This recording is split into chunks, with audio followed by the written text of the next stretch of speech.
What's up, guys? On Friday, it's been a couple of days since I've seen it. I seen Sofia Coppola's new movie Priscilla. Now it's starring, I hope I'm saying the names right, Callie Spray and Jacob Egarabi. I'm terrible with names, but I saw her new movie. This movie has had rave reviews for months.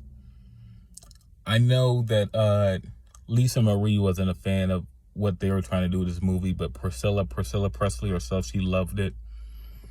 I know a lot of people, before the movie even came out, we got a few clips of Jacob as Elvis. They were comparing him and Austin. And after seeing the movie, I'm going to talk about Jacob performance as Austin first. After seeing this movie, you cannot compare Jacob and Austin's performances, mostly because, one, I don't think Austin could do Jacob's Elvis, and I don't think Jacob could do Austin's Elvis. They're two different, like, they're playing the same dude, but they're through two different lenses from two different directors. They're trying to tell two different types of stories, so you really can't compare their Elvises. So it would be I don't think you could even do it. Like, there's nothing to compare because they're aiming at two different things, But if you want to compare anything, they both have great accents. They both did the Elvis impression good. If you want to compare anything or say anything about both performances. Callie as Priscilla, she was great. The Priscilla and Elvis, if you want to compare the Priscillas, I guess. The Priscilla and Elvis, the two scenes she has, she talks way more. With way more way more force than Callie's Priscilla did throughout this entire movie. Like Callie's Priscilla didn't really talk with any type of force until the end of the movie, which was because in the beginning of the movie, she's very how you would assume a 14-year-old would be. She's talking to this grown man. You could very see the power dynamic was very clear. Elvis had all the power.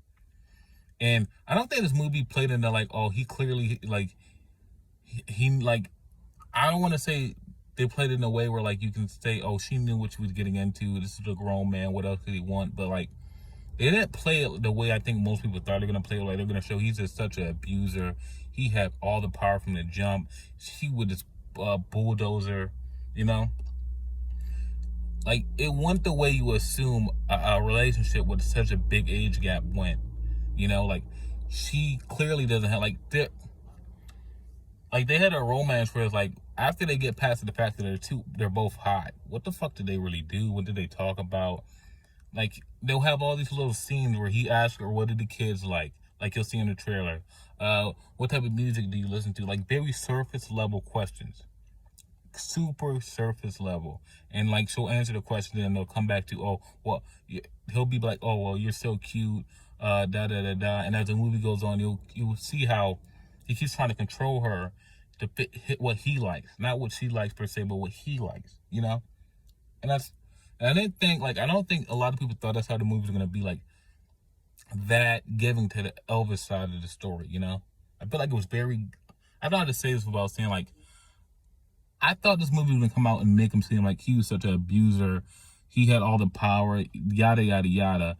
But it went more how you would assume a traditional relationship with a big age gap would go. They grew apart. They grew apart because he's has 10, 15 years on her. He met her when she was 14. She didn't know who she was yet. She's trying to find herself. That's how you assume it would go. And that's how it went. But I don't think a lot of people, me personally, I didn't think it was going to be that straightforward. And she wasn't she was very subtle. Sophia, she was very subtle about these points. If you, pay attention, you can see, the thing I said about the small talk. They never really talked about anything deep. It was always, what did the kids like? What do you listen to? What is your favorite food? Very surface level shit that would not really tell you anything about the person, So, yeah. I liked it. I never felt like a movie like this where it's dialogue heavy. There is no, there's no big, there's no pizzazz in a Baz Luhrmann Elvis movie. It's very dialogue heavy. It's on 1 to 2 to 3 locations. I think there's 3 locations we moved back and forth from. And I didn't really get bored. I liked the pacing a lot. It's definitely one of my favorites of the year. I'll watch it again. I think this movie is gonna pair great with Baz Luhrmann's Elvis. If people want, like, as far as like Elvis content goes in movies, I feel like those two films are gonna pair great together. Even though there's not a lot of comparisons to be made, I still think they're gonna pair great together. So I'll give Priscilla an 8 out of 10. I liked it just as much as I liked. Like, that's pretty much why they gave Baz Luhrmann's Elvis an 8. I think I might give it a 7.5 or an 8, but I like both those. I like both of these movies a lot. So yeah, Sophia Coppola's Priscilla, 8 out of 10.